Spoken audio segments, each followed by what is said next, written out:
Hello বন্ধুরা, আমি এখন ঘুগনি রান্না করছি।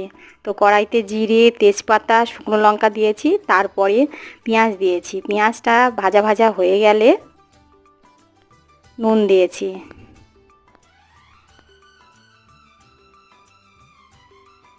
নুন নুন দেওয়ার পরে ভালোভাবে নেড়ে নিয়েছি। নেড়ে নেওয়ার পরে আদা, রসুন, পেঁয়াজ, টমেটো পেস্টটা বানিয়ে নিয়েছিলাম, তো আমি দেখাতে পারিনি, আগে বানানো ছিল। তারপরে আমি হলুদ দিলাম, দিয়ে ভালোভাবে নাড়তে নাড়তে তারপরে দিয়েছি চিনি, সামান্য একটু কালার আসার জন্য, জিরে ধনে গুঁড়ো। তারপরে আমি আলু মটর সিদ্ধ করে রেখেছিলাম, সেটা আমি ঢেলে দিয়েছি, দিয়ে নাড়তে নাড়তে ভালোভাবে কষা